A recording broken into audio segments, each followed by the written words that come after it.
Yeah, I think me and you both agree the likelihood that they'll probably finish 11-1 on the regular season, with a home game against Georgia Tech this upcoming weekend, and a finish to the season at Stanford, and a team that's not very good in Stanford. But just kind of touching on today's game, um, obviously super interesting game overall. I mean, Virginia came in as one of the most prolific offenses in college football this season, albeit without their starting quarterback in Brennan Armstrong.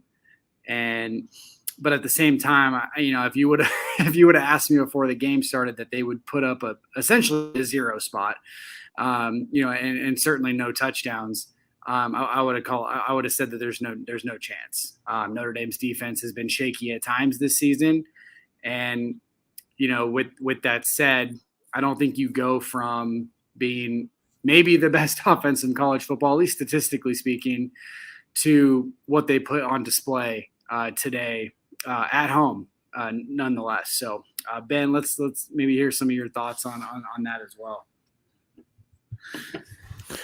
Yeah, I mean, I think you hit the nail on the head, Nathan. I'm with you that regardless of who played quarterback for them, I didn't really think that Notre Dame would essentially pitch a shutout like you said.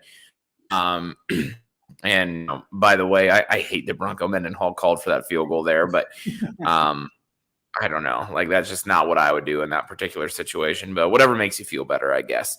But yeah, I mean, usually when about the the top offense in college football, it has a lot more to do. I mean, certainly your quarterback is a big part of that, and Brennan Armstrong's a very good one.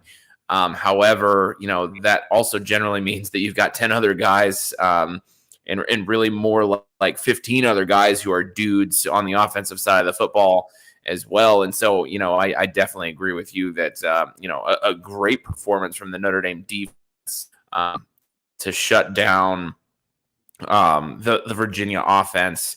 Very impressed with that. Generally also impressed with a lot of what I saw on the offensive side of the football. I know they're on Twitter as we speak, who are probably talking about how Notre Dame's offense sputtered at times during this game, and certainly there's something to be said for that. However, I would generally say that what I saw out of Notre Dame was balance and the running game was good. The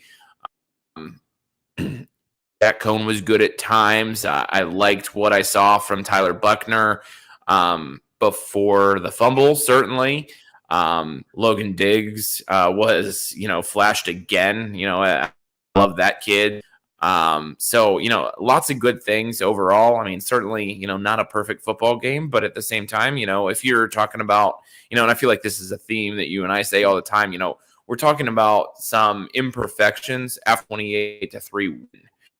And that certainly makes it a lot better to talk about some of those things.